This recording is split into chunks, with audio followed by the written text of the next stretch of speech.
Hit that subscribe button, hit that notification bell, man. It's the guy named Hoodsta who came out of the woodwork stating for extra ain't even get put on and questioning for extra about who put him on.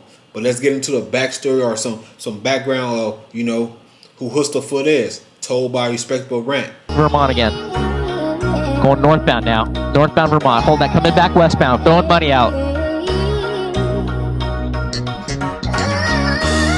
Eastbound. Eastbound. Come around left. Come around left. Back westbound. Throwing money out. I said my brothers was right there. I looked up to my brothers. I wanted to do whatever my brother do. I was banging the set. I was a loke in the set. I wanted to be from the set.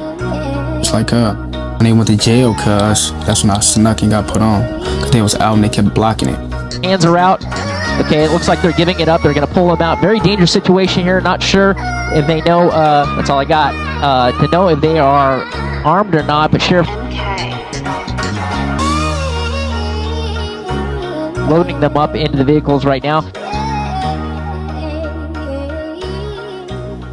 On September 12th of 2012, at about 10 in the morning, 3 men would enter a Bank of America in a shopping center in Canyon Country. The first 2 men that entered the bank would jump over the teller counter, and the third man, who was identified as Mosley, aka Tiny Hoodsta, stayed in the bank lobby. Tiny Hoodsta would then point the gun and tell everybody to get down on the ground.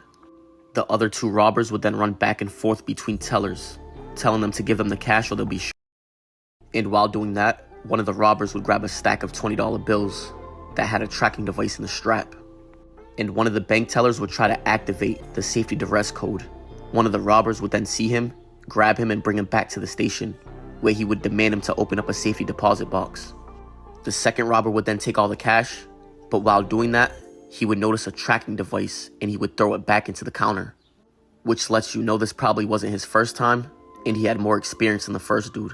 The whole robbery took about 2 to 3 minutes, and they would run out with almost $24,000 in cash. In Tiny Foot's, he would take a cell phone from one of the customers. They would all then run out of the bank and jump into a black Honda.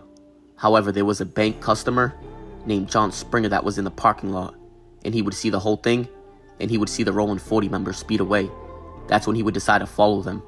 They would then pull into a parking lot where he would lose sight of the Honda for a couple of seconds. He would then see it parked in the alleyway behind the shopping center with all the doors open and no one inside. But when he returned to the front of the shopping center, he would see a black Volvo SUV leaving, and he would follow it off a gut feeling. They would then approach a red light and stop. And the witness, who was Springer, would pull up on the side of them, and he would look into the vehicle. He would then see Eli driving, but he couldn't see into the back because the windows were tinted. The witness would then drive back to the bank and tell law enforcement everything he just saw. And there was also another witness in the shopping center that seen them switch vehicles. They would then write down the license plate number and give it to law enforcement. They would then be spotted on the freeway and police would give chase. They would then take an off-ramp and somebody would jump out the vehicle, who later turned out to be Collins, who would be Tiny Clown.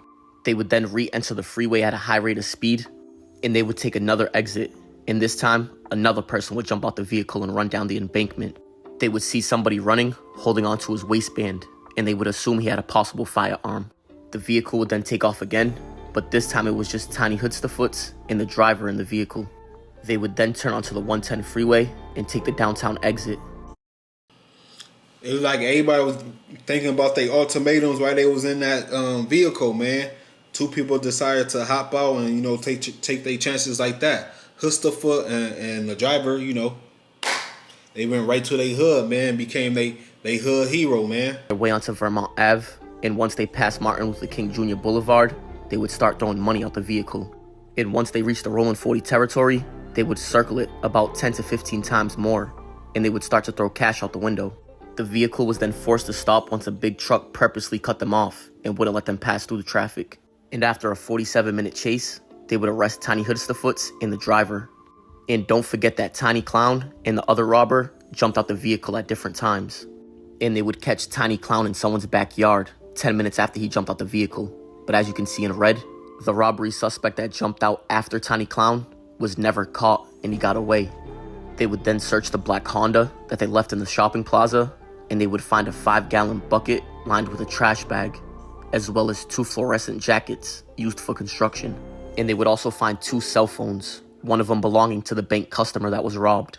And the robbery detective would say that the 5-gallon bucket with a little bit of water in it would be used so that way they can submerge tracking devices. In the black Honda, I just wanted to know who Hoodsta was. I guess we know who Hoodsta is, man. He's a brother of X4, a big brother of X4, here, and he went to jail from that bank heist. He threw money all out in the hood and became the neighborhood hero.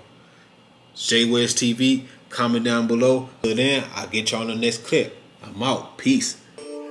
Had to tell her she was really on some bunk shit. I threw up, then recover on Instagram on some drunk shit. 2 suspects in the car, not 3.